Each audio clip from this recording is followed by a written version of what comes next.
casting light and hope, igniting each spark, breaking chains, rearranging every arc.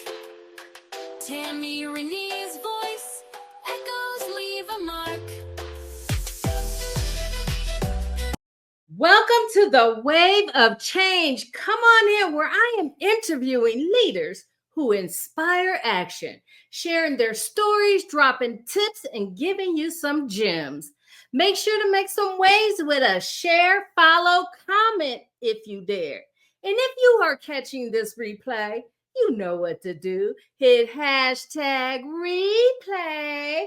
My name is TammyRenee, and I am helping introverts create their business and move abroad. But today I am helping you make change and take action in your life, interviewing these leaders. Today we are going to be talking about advocating yourself to leadership. Does that sound good to you guys? Does that sound good? This is going to be a great topic for you to step into your leadership. So drop some waves in the comments, and let's welcome Sherrika Sanders, founder of Transform the GAAP. Hello, Sherrika. How are you? I'm well, TammyRenee. How are you? Thank you for having me. Oh, thank you for coming. You know, Sherrika is dedicated to helping others achieve their fulfillment in their personal and professional life. And she's helping you reach that leadership, that what it looks like for you. So why don't you go ahead and introduce yourself and tell us a little bit about what you do? Thank you so much. So, as you mentioned, I'm the CEO of Transform the GAAP, and GAAP is goals aligned achieving purpose. And for anyone who's familiar with the accounting and finance space, they will know that GAAP is a very well known accounting term, which means generally accepted accounting principles. And so, my name is a nod to my over 15-year career in the corporate accounting industry. And I've taken that experience, those tests, the lessons learned within that time. And I now work with other women of color in that professional space, helping them to align their faith, their career, and their family for the ultimate transformation and life fulfillment. Wow, that is balance. That is balance. You're hitting all the areas, and ultimately it will create that balance, right? Yes, absolutely. Wow. I love what you do. So when you're talking to your prospective clients and they're trying to achieve that leadership role and create that balance that you're talking about, what is some of the advice that you would give them, or some of the things you see people who struggle, what they struggle with? So it's so funny because, and I love that you asked that, because sometimes they may say, I'm trying to figure out why I'm not getting this role. And oftentimes, whatever we think that reason is probably something else way that may have happened a long time ago that we forgot about, or we're not thinking about, or we don't realize. But ultimately, it's mindset. And that's what hinders us. Same thing that can push us, the same thing that keeps us going, but it is the mindset.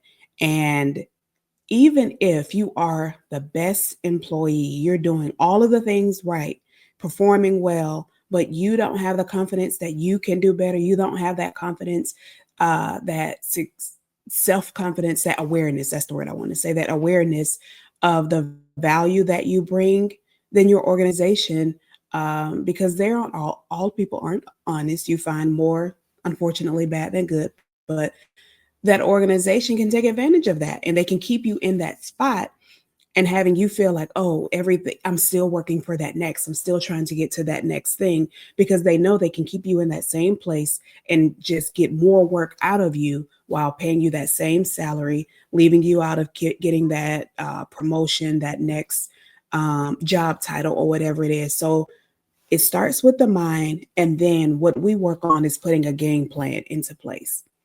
Mm-hmm. And a game plan is a must, right? I just did this class last night on growth mindset, and you can steal this if you like. But one of the statements that I make in this is people spend so much more time trying to prove Mhm. themselves instead of Mhm. improving themselves. So they're trying to I prove love who that. they are instead of improving who they are. So that just goes back to showing that this is relatable. This is something that needs to be done, and it does Mhm. start with the mind. Mhm. Mhm. So, what Mhm. are And we're steps? Go ahead. trying. No, I was just saying I love that. I love that, and I probably will borrow that. So thank you for the permission. But you're absolutely right because it's everybody else's opinion, what everyone else thinks, and trying to live up to that and make everyone else happy and whatever their expectation is. When 9 times out of 10 you've already met it and surpassed it, but because you don't realize you're still fighting for that thing that really doesn't exist because you'll never please everybody. You're never going to Mhm. make everybody happy. And as long as you keep trying to go for that instead of, to your point, improving self and saying, okay, I am my competition and how can I make me better? You're always going to Mhm. feel like you're a day late and a dollar short. Absolutely. Mhm. Yeah, because it comes back to us because everybody else is not paying our bills. Everybody else is not living our lives. Everybody else is not dictating how we live our lives. Right. But we tend to want to live our lives based on everybody else. That's just crazy, isn't it crazy? So once you Yes, start absolutely. realizing that, it's like a whole new world that opens up. That aha moment. Hmm. Uh-huh. So in your profile, I was reading that you said leadership is like a servitude, being of service, Servanthood. servanthood. Yes. So what do you Yes. mean by that? Give us some good stuff on that. Absolutely. So anybody who goes into leadership with the mindset of I need to tell these people what to do, I control, any type of control, any type of ownership, yes, accountability, yes, but team, absolutely. You need the team. And servanthood, it's about supporting them. What value can I bring to them? How can I support them? How can I help them to grow? And when you focus on doing those things that can help the people that are reporting into you or that are working with you, so that's even if you're not necessarily in that role just yet, but still making sure you're there to help support those other people, then they in turn will support you. I've had teams who, Sherrika, do you need anything? Is there anything we can do to help you? I'm about to leave for the day, but I can stay late if it's something else that you want me to do. That wasn't because they felt obligated to do it, but it was because of the support that they know that I've continued to provide to them. And so they knew that we worked together, we succeeded together, we fell together. And so they were always willing to raise their hand and honestly go the extra mile. And so, and that doesn't mean, you have to take away the boundaries and, oh, we're friends. It doesn't mean that you also can't delegate, things to the team members. But what it does mean is saying that this is a task that we have to do. And what are the steps that we are going to take to do that? And showing everybody that they have a voice, that they matter, their opinions are valued. And when you do that, then you create an environment of support where you find that you don't even have to do as much because you're all working together, you're all sharing the load. And so that's what I mean by servanthood, because it's not about telling other people what to do, bossing other people around. Yes, you still have a position of leadership and authority as a leader, but you're working together as a team and you're supporting the team and providing that support to those people who report into you. Mhm. How that old saying go? Teamwork makes the dream Makes the work. dream work. Uh-huh. I love it. Uh-huh. My daughter used to say that all the time when her and her sisters would clean up when they were younger. But let me ask you, there's Mm-hmm. some people who get into leadership and they're so happy to be in this leadership role that they just do everything.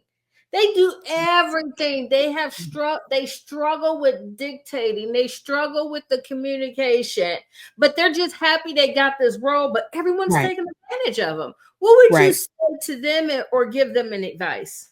So you normally, when you see that, it's two spectrums. You have one where there's this false sense of job security of I need to know all the things and do all the things in order to keep my role. But what you're really doing is putting a target on your back and making it show that you're not willing to share information. You're not being a team player. You're not willing to improve the team. You're not an added asset to the team. But what you are is a stumbling block because now you're a single point of failure. So if you're out and something needs to be done and you're the only one that can do it because you haven't shared any knowledge with anyone else, now the team fails. And when you come back, it's like, hey, why couldn't anybody handle this? Why didn't anybody else know how to do this? So that's one side of it. I see it. And sometimes it can be really hard to get people out of that mindset. And that's when having a good leader, them having a good leader, a good mentor comes into place to let them know like sharing knowledge is what helps you to advance. Sharing knowledge is what allows you to be put in a position where you can be seen and considered for other roles because now they know, oh, they've trained somebody else how to do this. So we can consider them. We won't have a stumbling block if they're not here, if they want to move on to another department, position, whatever the case is. So that's one side of it, and really understanding and getting out of your head that, as the saying goes, sharing is caring. And you need to start sharing and cross training with other members of your team.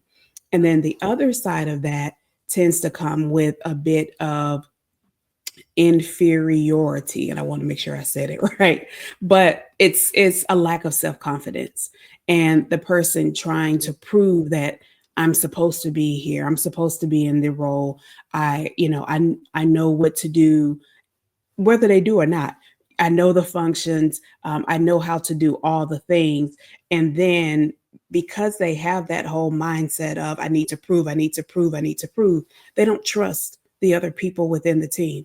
So then they're probably not listening to feedback from them. They're probably not considering their opinions when they have something to say, or even considering them and their job functions, and only doing this whole thing of I, me. Another setup for failure because now you're overwhelmed, you're working too hard. The team sees it and they don't feel like they have your support, so they're not supporting you. So when it's time to leave at 4 o'clock, 5 o'clock, they're getting up and leaving, and you're still there at 9 and 10 because you didn't want to share because you felt like you needed to hold everything into yourself and not really trust your team. And so both, again, like we said in the beginning, go back to mindset and understanding that when you help other people, you directly, honestly, help yourself. And as soon as we start to get that into our minds to understand that how we grow is to help other people grow, then we could move a lot faster. We could get a lot more done and be considered for much bigger and better roles than where we are right now.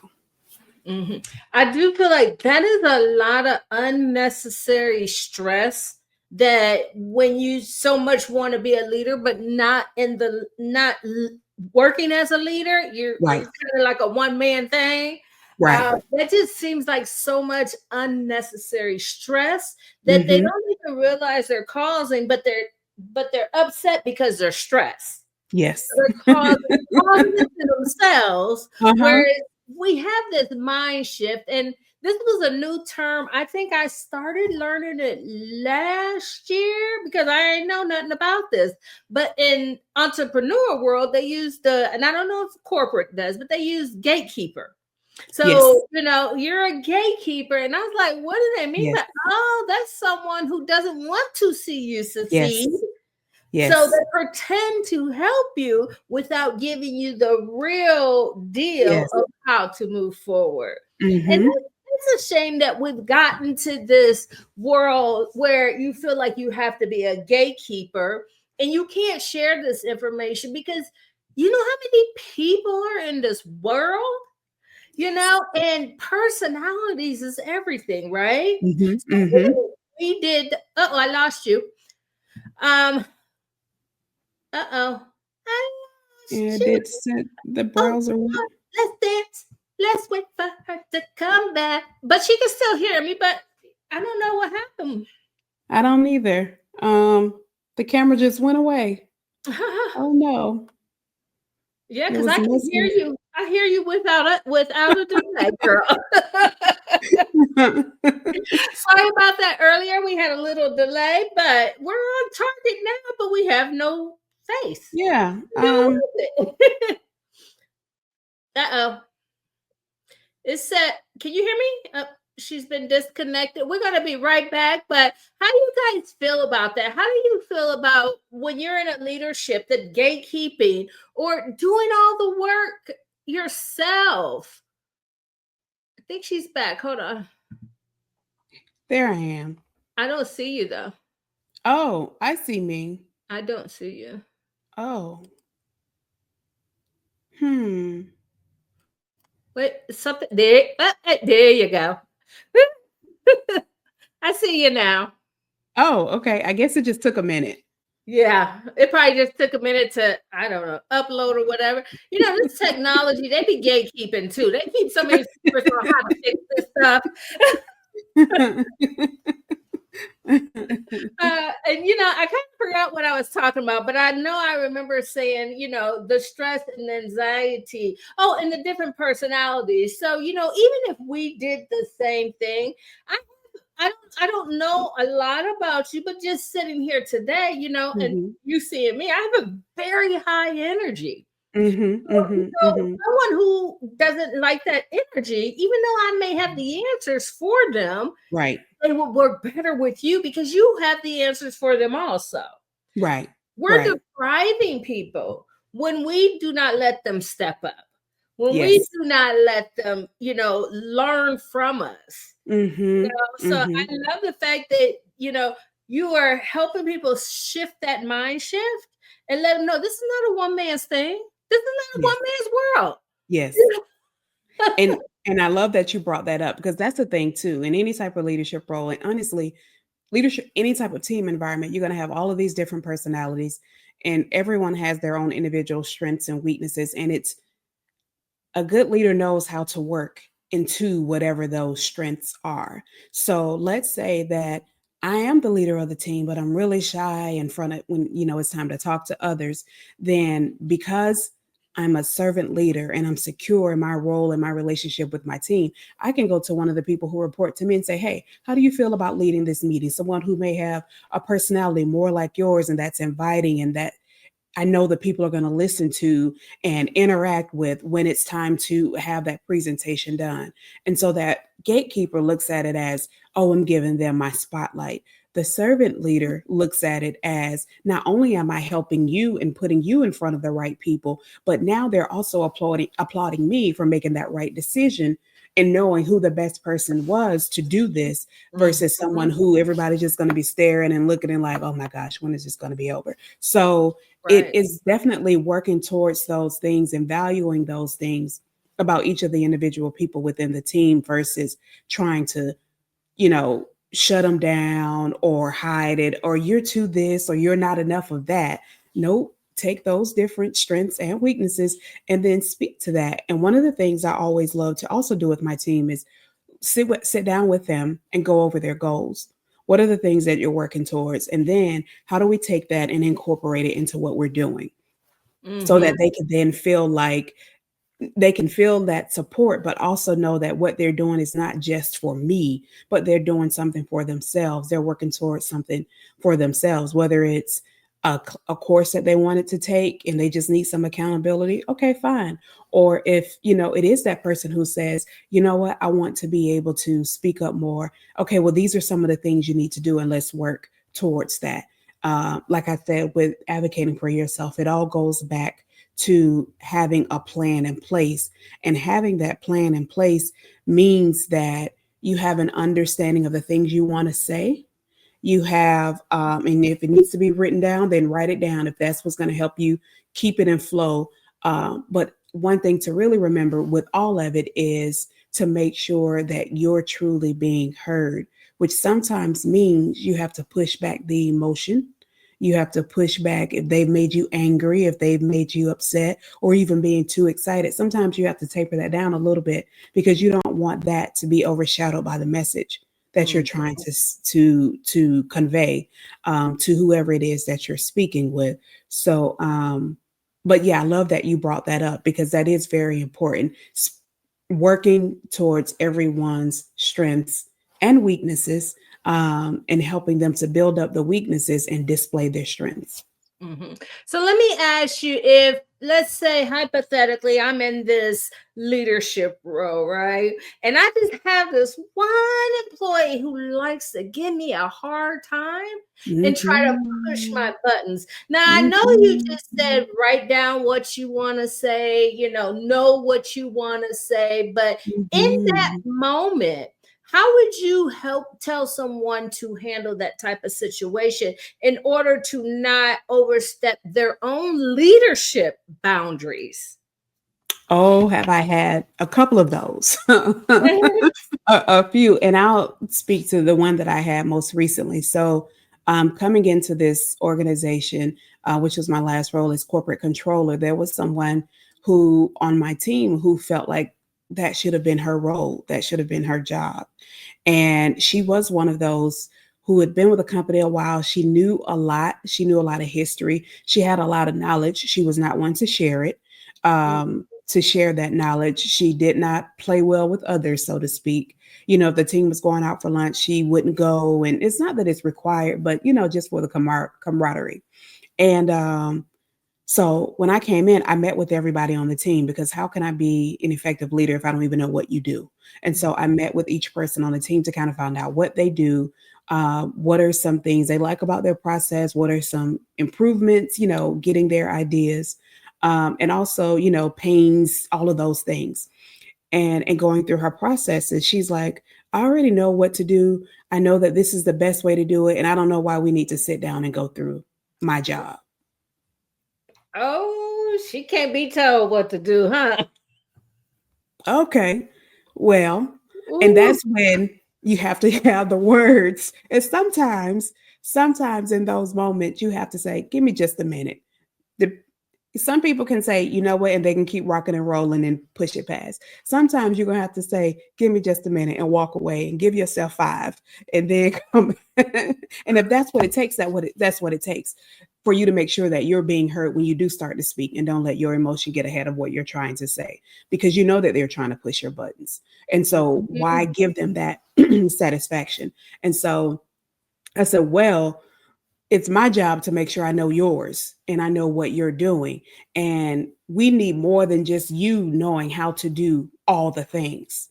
So, yes, I want to go over your processes because while I understand you know what to do and you're very well versed and efficient and all of that, just because you're doing it right doesn't mean that's the only way to do it. And Mhm. you've been the same one staring at this same process. So how about we give another set of eyes at it, and we work together towards ways that we can make this process more efficient. And Mhm. while she didn't like it, that's what we did. And there were some things that were in her process that needed to be corrected and needed to be fixed. And so, what really it's all about in that moment is not necessarily putting them down or putting somebody in their place, because that was setting the foundation for our relationship moving forward. And Right. so, it wasn't about putting you down, putting you in your place, although in my head, there was a lot of other words and things. But it was about knowing that this person doesn't know me, and because they think they're supposed to have this role that I have, how do we build trust and how do we create that foundation for a relationship going forward? And no, we don't have to be friends, but we do need to be able to be professional and work together. And we did have a really good, I see it went out again. Uh-huh. We did have a really good working relationship. Other people started to say, they're like, I remember one of the other managers came to me for this person in particular, and they're like, I don't know what you're doing, but she went to lunch with us the other day. She was showing somebody on my team how to do, something else, and all of these different things they were saying. And I was like, really?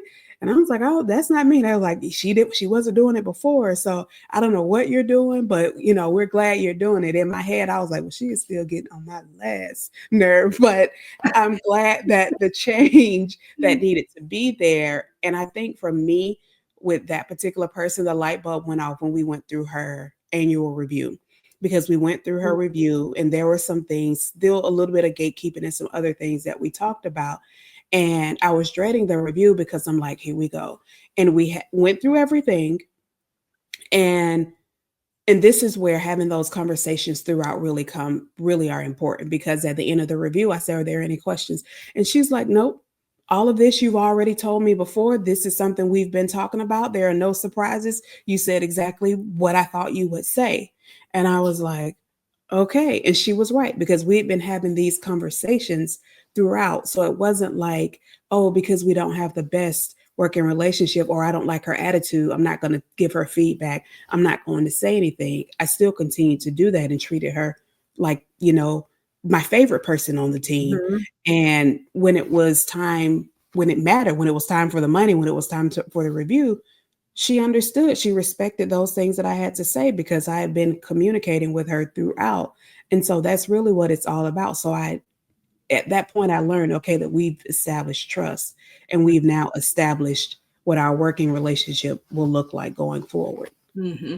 And so some of the things that you've mentioned, I want to kind of touch on them a little bit, because we talked a little bit about gatekeeping, right? So when you want to look at it that way, if you want, and you agree with me or not, but if there's anything you want to gatekeep, it's probably your emotions around another person.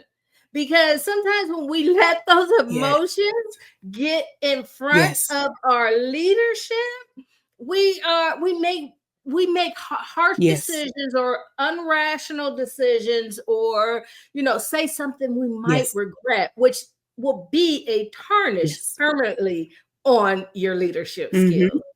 Mm-hmm. So Mm-hmm. I do want to touch You're on that. absolutely right. Yeah. So and the other thing, oh Lord, it slipped my mind. There was two things. My brain works faster than my mouth sometimes.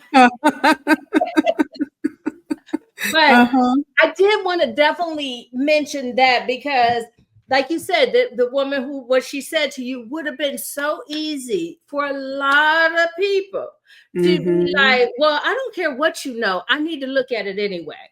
Mm-hmm. You know what? Mm-hmm. And that's not the appropriate way, because then as that leader, you're setting the foundation for Yes. future work with this person. And I love the fact that you guys developed a healthy coexisting relationship for working.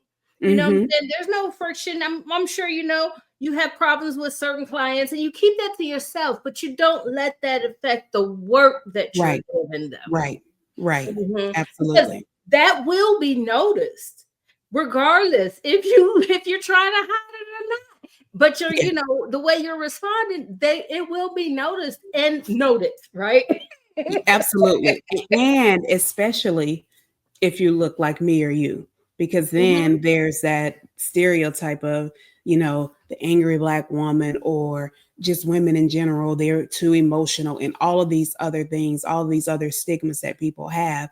And all you need to do is have that one wrong conversation, or have that one moment, and now you're labeled this, something else. This, she's angry, she's emotional, she's, always flying off the handle, all of these things, where for men especially, it's, oh, they're passionate about what they're doing, oh, they just really get, this is a lot of responsibility for them. And Mhm. what, okay, well, we have responsibility in our roles, we have all of the same things, but why is it looked at differently and labeled differently when it's a female versus a male? And so that is also a thing, something that always played in the back of my mind, like, make sure they're understanding what you have to say, make sure they're always getting that value, because otherwise you'll be labeled something, and now you'll spend your time trying to change their opinion, just like what you were saying at the beginning, versus improving yourself. You're too busy trying to prove that you're not this thing that they said that you are. So Mhm. that was that's, you know I love that you said that, because especially women, especially Mhm. for us. Hmm. And it's so unfortunate that we can have the same actions as a male counterpart, but we're looked at totally different, right? But Yes. even with these emotions that we're talking about, do you agree it's still very important to hold space for empathy and sympathy? Absolutely. Absolutely. And that's another thing that I even work with my clients on is about that conflict resolution, but also emotional intelligence. And that's just like what you said, holding space, understanding that we're all in different places in different phases. We do not all receive information the same way. And so something that may have just gotten me a little upset could make another person cry, or, vice versa. And so it's respecting that and allowing them to have that space and have that moment and then say, all right, now what are we going to do? I used to always tell my team, I have an open door policy, but I am not your shoulder to cry on. And what that meant is come to me. We can go through all the things. I'll let you have your venting moment. But at the end of the conversation, what are we working on to resolve? What is our resolution? What are we figuring out? But we can't leave it with, oh, woe is me. And now let me just, move on. So it's understanding that and having that mindset of, yes, I can have my emotions. Emotions are not bad. I can have my emotion, but now what? Mm-hmm. Mm-hmm. Mm-hmm. Yeah, because I do believe if we're holding that in as a leader, that will eventually blow. Mm-hmm. Or your blood pressure will require Right. that, right? So, Uh-huh. so when I was living in Costa Rica, now I used to be the type of leader where if it wasn't done, I'll just do it and I wouldn't delegate much. But it wasn't like I Mm-hmm. was trying to go gatekeep because they knew how to do it. Right. But I was trying to prove myself, I guess. That's where I would have fallen. Mm-hmm. Mm-hmm. So when I moved to Costa Rica, I had a little wake up call and I started letting go of that. And I kind of looked at it as controlled. Like I want Yeah. to control everything too. But when Yeah. I lived in Costa Rica in my business, I kind of let go of all that. And I remember, I had an employee working for me and they were taking advantage of me and they did something really, really, really, really bad. So I remember I just went outside and screamed to the top of my lungs and gave myself, and I said, I am allowed to feel this way because Yes. if I'm blocking it, that is going to cause heart problems, blood Yes. problems, disease, all of that Mm-hmm. stuff. Mm-hmm. So, and then once I went outside and screamed at the moon and said, I'm allowed to feel this way because of what happened. I was Yeah. then able to then approach it with a level head, Yes. approach the situation and handle it more on a, strategic thinking instead of Yes. emotional thinking. Yeah, that's a great one. Taking a walk around the building, going outside and having that moment. If it's, hey, you know what, go one of your coworkers that, or somebody that you're friends with, even if it's not necessarily a confidant, hey, let's go to lunch and let's just relax, relate, get our minds off of whatever is going on around here. There are so many different ways, and if you do have that person within your organization or within your building that you can go to and share things, then be thankful that you have that safe space and utilize that safe space just to get it all out and then say, all right, I'm good. Now let's go back. And that doesn't mean that the issue is resolved. That doesn't mean that everything is fixed. It's just that now you were able to have your moment to Mhm. let it all out so that now, just as you said, you have that clear head and you can think about things more level headed and like, okay, how do we work to resolve this? What is the resolution for this? And being solution driven versus problem driven. Mhm. Mhm. So when you're working with a leader who is trying to get into that role or they're struggling in that role, give us a typical, how does that look in case there's somebody who's listening to this and say, Yes. oh, I need to find her. What does that Hmm. typically look like? So as I mentioned, the plan, and I keep talking about the plan, we put a plan into place. And basically, high level, what that looks like is setting up a time to have that conversation. And you don't have to say, I want to talk about a raise and I want to talk, because they'll never have time for that. They'll never have room on their calendar for that. But hey, can we have a quick conversation? You mind if I book 20 minutes, 30 minutes, whatever on your calendar so we can, have a quick conversation. I wanted to run some things by you. You can leave it just that generic. And when you have that conversation, come, I'm big proponent for writing things down. If it's all in your head, fine, it's all in your head. But come ready to with your points written down. And even if for some things that they're saying, you can write those things down as well. But when you're making your case, make sure that you're using facts, not emotion. So when this happened, when I was asked to do this, when I performed this well, when I stepped into that. And a great way to have that, I always recommend adding a kudos folder. I used to have one added to my email, a folder in my Outlook that said kudos. And it was any of those times when I went above and beyond or outside of my normal course of duty and someone acknowledged it or recognized it. And all of those things I saved. One, it was really good for review time because you forget things, but also it's a great way to have support when you're going in and asking for this pay increase, promotion, whatever that is. But have those things available and ready to call out when I did these things. But even more importantly, be prepared for a no. Mm-hmm. Be prepared for a no. And it could be budget, it could be they don't think you're ready, whatever. There can be so many different reasons why there can be a no.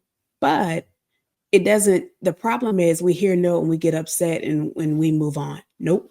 When you hear that no, or if you hear that no, all right, now let's put together a game plan. If I'm not ready, can we revisit? Give me some things that you know that I need to work on. Can we set up a development plan and then meet regularly to go through these things and track my progress? Because now you're also holding them accountable to your growth, especially if they're your manager or your leader. They have that obligation to you. So saying, okay, can we meet, monthly, whatever it is, to go over these things so that we can look at my progress. And then we can revisit this conversation in 6 months and see where I am. And then maybe I will be prepared and ready for, this next level or this next increase. Or if it's like, oh, it's not in the budget. Okay, well, what if we did a certain amount now based on these things that I'm already doing? And then we revisit this conversation again at this time. And maybe between the two, let's work on some milestones. So that way you have validation for why I'm getting this, specific increase or this specific promotion. So there are always ways, but hold them accountable and hold them accountable to your success, to your your growth, because as a leader, that is their obligation, and saying, okay, how can we work on improving these things so that we can succeed? Because as I go up, you go up. Mm-hmm. Mm-hmm. Mm-hmm. I think I'm going to do that. Create me a kudos folder. Mm-hmm. Mm-hmm. That I love that idea. Mm-hmm. Even when you just need some motivation. Yep. Just to go look at your kudos. Look what I did. Yes. I And love especially if you're that. someone who struggles with imposter syndrome and, oh, they're going to think this or, oh, they're going to say that, go to that folder and start looking at, Mhm. oh, I did do that, didn't I? And I did that. And I did. Okay, I'm ready. Let's go. So it Wow. definitely helps. And you know what you talked about, you just mentioned imposter syndrome. So one of the things I've realized is I used to think if you're doing that, you're trying to be something that you're not, more elevated than you. But it also means you're not even being the whole value of you. You're dumbing Yes. yourself down. Yes. So, and I think I struggled with seeing my value. Like, okay, I'm just a regular old person. Well, Mm-hmm. anybody can do whatever I could do, but it's more than that, because it's not just that anybody can do what you can do. Right. It's how you do what you do. Right. Right. Yeah. Right. And that's another something that I work with my clients on, is seeing their highest self. Recognizing their inner critic, don't ignore it because it's there. Acknowledge that it's there. And when you can acknowledge that it's there and what it looks like, these are the emotions that I have when it shows up. This is what it looks like. This is how I start to feel. When you acknowledge it and put a presence to it, when it comes, you're able to recognize it quickly and then shut it down. And Mm-hmm. so acknowledging that inner critic and then saying, okay, and who is my highest self? What does she look like? How does she perform? And if I focus on doing those things as my highest self, then it's like I can't help but to win because I'm operating out of the best of me. I'm operating out of that next part of me. And honestly, your highest self should scare you a little bit. Right. Um, she should scare you a little bit to say, okay, but this is, if I do this, I know this is where I am. And Uh-huh. so it definitely helps, because I don't care how much you grow, I don't care how many promotions you get, imposter syndrome is always going to pop up. It's going to pop up somewhere, some form, some fashion, either from your own mind, from somebody else trying to feel like they're trying to humble you or put you in your place, or their own jealousy. Whatever it is, it's going to be there. But understanding it and being able to, the quicker you're able to recognize it, the quicker you're able to defeat it and push it down and say, oh, no, no, no, no, no. That Mm. is not who I am. I am this, I am that, you know, I am smart, I am honest, I am capable, I have achieved all of these things, you Mhm. know, I am ready, I am a woman of God, like understanding truly who you are and speaking and talking into that. And then it's like, all right, okay. Uh-huh. I love the fact that you said that don't expect it to always to go away forever, because that it will always be there, because you're always going to be tested, right? So I Yes, love the fact that absolutely. you did reinforce that, because I think maybe some people will think, oh, I've gotten over imposter syndrome, I ain't got to worry about it no more. Next thing you Hmm. know, 5 years later, they're still doing the same things they were doing 5 years ago, and didn't even realize it, because Uh-huh. they thought they Yes. got over it. Yes. I cannot leave this conversation without finding out the answer to this. Okay. Okay. So we know this world is changing, right? We know of the mass unemployment, the great labor, the great skills that have Yes. been placed out there into the workforce. Yes. So, for someone who has a leadership role, and all of a sudden you have these people that had jobs that they were Hmm. leaders in, and they want to come take Hmm. your job. What would you say, or how would you advise a person who is starting to actually maybe wonder if this may affect them? So a couple of things. If you're someone who was a leader and now you're no longer in that leadership capacity, and as someone having to lead those people, and honestly, from both sides of it, if you're that leader having to lead people who once were, then it's pulling in those strengths. Use it. Don't, oh, I feel like I need to step up. I need to assert my authority. Nope. Use whatever strengths, excuse me, that they have. And as a person who was previously a leader for them, it's okay. What can I learn from this situation? What can I take from this time now that I'm not in a leadership role? So I don't have as much obligation on me. I don't have as much accountability.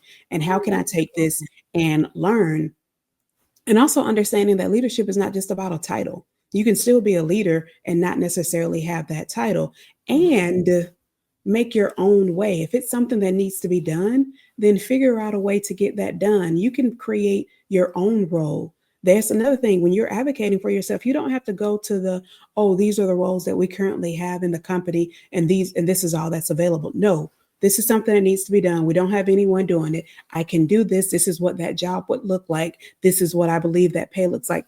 Create your own lane, create your own space. And Mhm. so, as the one having to go in, understand that it's temporary, and you can still learn while you're in this capacity. And then for the one who's having to now lead those people, take advantage of that. Take advantage of that wisdom. Utilize them to help make you look better, honestly, and help get some things done, meet milestones and deliverables that you probably would not have been able to meet before because you didn't have people with that insight. Hmm. I love that you said that. I love that you give people permission. Create your own role. Yes.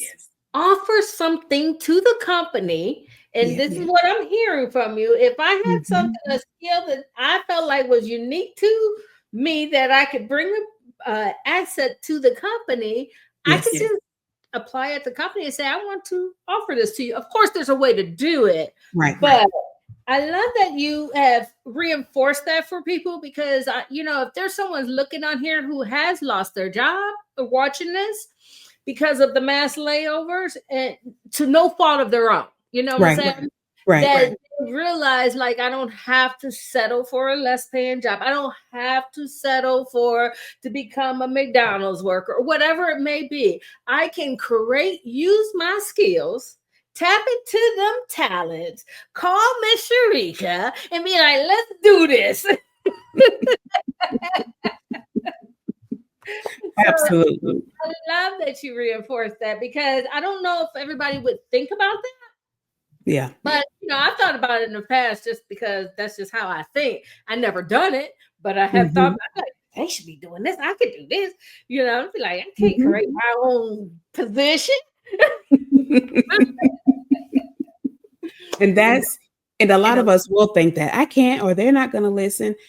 And people say, well, move with confidence anyway, but you don't have that confidence. And that's where being courageous comes in. When you move, when you don't have that confidence, but you move forward anyway, that's when your courage steps in. And that's what helps to build your confidence, because the least they can say, the worst that they can say is no. Well, then you weren't my assignment. Yep. Bigger and better. Yep. Because something better is coming along, right? That's how I feel. If I've lost something, it wasn't meant for me. Exactly. And there's so many more opportunities out there. It's not the only place I can get what I need, right? Absolutely. Absolutely. Yes. Oh my God, this has been a great, very insightful conversation. And I think this is going to help a lot of people at this time because there's so much shift right now in this economy. There's just so much going on, shifting, businesses closing, different types of businesses opening. And it is going to be important for our survival to find that role. And I know you said leadership, you don't have to have that title, but I believe everyone is a leader. And that leadership is being a leader of yourself, being a leader of who you are. So think of it that way. How do you want to lead your life? How do you want to lead your career? How do you want to lead your community? But it does start with you. Yes, absolutely. Absolutely. Because how can I expect you to lead me if you can't lead yourself? Exactly. Those are the ones that get taken advantage of. Like, oh, well, she's going to go to the bathroom because she need a break. So when she leaves, we're going to do this. We're going to sit here and get on our phones while she gone, Those get taken advantage of. And I think even more so today because people are so bold now. Yes. It's not like back in the day in the 80s. I'm just going to go to the 80s. We're just going to go to the 80s. It's not like in the 80s where you had a boss and everybody was like, oh, the boss is here. We got to act like right. Behavior. Right. They ain't like that no more. If you weak, if they have an opinion, they will share it regardless of how you figure out how you feel about it. But I need to say what's on my mind. So yes, yes. The good old days is gone. Oh my gosh. I love this conversation. So before we wrap this up, is there any last words you would like to share? And also, please let the people know how they can find you, or if you have any special offer that you would like to offer. Oh, well, thank you for that. So as far as finding me, I am on LinkedIn. That's my primary platform. So Sherrika Sanders on LinkedIn. And then my website, Transform the GAAP, and GAAP is GAAP. So that's transformthegap.com. Those are the two primary places where you can reach out, connect. If you have a question, or even from this conversation, a follow-up, and you just want a little bit more clarity, I'm more than happy to have that conversation. And anyone who says, hey, Sherrika, I saw you on the wave, then you will receive 10% discount on any services. So definitely mention that as well. And then for final thoughts, I would say this. And it's something I have a few sayings that I like, but this is the one that's coming to mind right now. And it's the opportunity of a lifetime lasts for the lifetime of the opportunity. Mm. So if you're feeling that unction to do something, if you're feeling if you are part of the people who have been laid off, or you find yourself in between jobs, or you're in a role or something that's not really fulfilling you, and you're feeling that nudge, then maybe it's time for you to take advantage of that opportunity. Maybe this is God's way of giving you an opportunity to do something that he's called you to do. So remembering the lifetime of an the opportunity of a lifetime lasts for the lifetime of the opportunity. So once it is gone, God has moved on to the next. Mm. How many times can I say amen to that? Because when opportunities knock, make sure you answer the door. Thank Yes. you so much. So I hope everyone is, step into those opportunities. And if you're going to call, make sure you mention hey, it's your 10%. Talk to you later. Thank you so, so, so much for sharing with us, Sherrika. Thank Thank you. you. Bye. Action sparked by a word so true. Transformation starts with what you do. Leaders speak and leaders guide, reshaping worlds from deep inside.